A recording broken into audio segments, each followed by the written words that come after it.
Aujourd'hui, nous sommes réunis bien que la violence soit partout, bien que les périls de toute nature se développent devant l'impuissance des uns, les discours sans action des autres, l'absence de décision courageuse pour tous. Saint-Venant, sous l'égide de Michel Ménard, a participé à tous ces moments de recueillement et d'éveil citoyen, associant les enfants en particulier pour la citoyenneté et la signification de nos couleurs nationales. Mais en même temps, les élus locaux que nous sommes doivent assumer leurs responsabilités. Dans un paysage de plus en plus contraint sur les plans financiers, réglementaires et administratifs, avec toujours cette question lancinante, mais que faire pour sauver le devenir de la maison commune? C'est la question essentielle pour Christian Gallois, qui a en charge le budget et ses équilibres, qui gère les demandes de financement de Benoît Delbecq et Jean-Marie Véron pour l'entretien des routes et des bâtiments, de Marie-Claude Bécu pour l'action sociale ou de Catherine Dulot pour les activités scolaires, sportives ou associations. Ce sont des atouts qui ont pesé aussi pour réussir l'accueil d'un centre d'autodialyse courant 2016, capacité de 6 places, fonctionnement 6 jours sur 7, afin de rapprocher la structure de soins des patients qui sont en besoin de dialyse.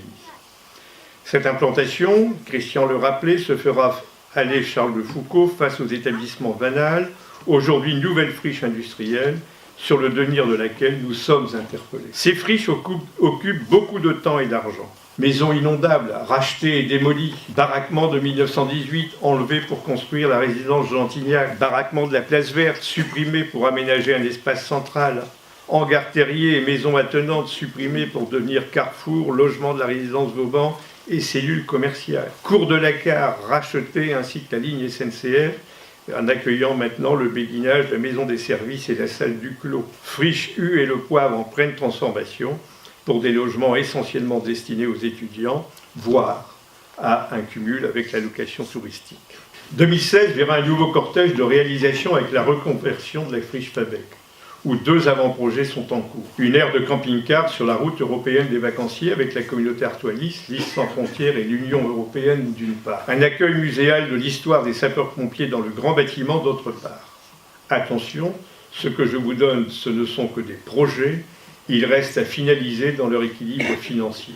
2016 verra aussi la finalisation de la démolition des anciens hangars Évrard en centre-ville, et le dépôt du dossier pour purger l'hospice des bâtiments trop abîmés pour être aménagés ou être reconvertis. Enfin, le Conseil aura à se prononcer sur 2 autres friches, puisque nous n'arriverons pas à équilibrer financièrement l'opération de restructuration du Grand Moulin. Se pose donc l'hypothèse d'une éventuelle démolition pour cette première friche. Il y aura aussi à se prononcer sur le devenir du presbytère, pour lequel des discussions sont en cours. Enfin, 2016 sera l'année d'ouverture de la gendarmerie du peloton de surveillance d'Ipsy. Je suis particulièrement heureux d'avoir pu concrétiser ce projet pour les habitants du secteur qui auront ainsi plus de sécurité.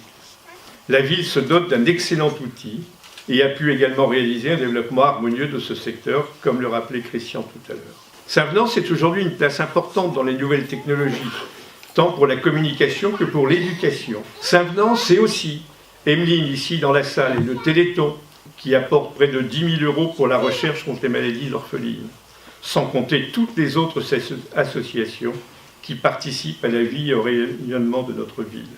C'est, la semaine dernière, plus de 600 sportives réunies par l'association de l'athlétisme. C'est la semaine prochaine, plus de 1000 spectateurs inscrits pour le spectacle musical de l'harmonie et de la chorale. Ce sera en mars, le congrès départemental des pêcheurs. Saint-Venant, c'est aussi la commémoration de la guerre 14-18, la restauration de la chapelle de l'Hospice comme lieu d'exposition, la réalisation d'un chemin du souvenir et la mutualisation des associations patriotiques au sein des anciens combattants logés dans le foyer Léopold Le Poivre, issu d'une famille dont le nom remonte à 1674, année où se marièrent Claude Le Poivre et Anne Boquet. Une année commence. Nous avons le droit d'en écrire les premières pages dans l'espérance et non dans la nostalgie. D'en écrire les premières décisions dans la confiance et non dans la peur. De souhaiter à chacune et chacun santé, liberté et espérance dans une France fière de son histoire, forte de ses réalités, prospective également, pour relever enfin les défis de son temps. Envers et contre toutes les apparences, bonne année à tous pour vous et les vôtres. Ceci n'est pas une formule, mais un vœu vraiment sincère. Vive 2016 et vive Saint-Venant.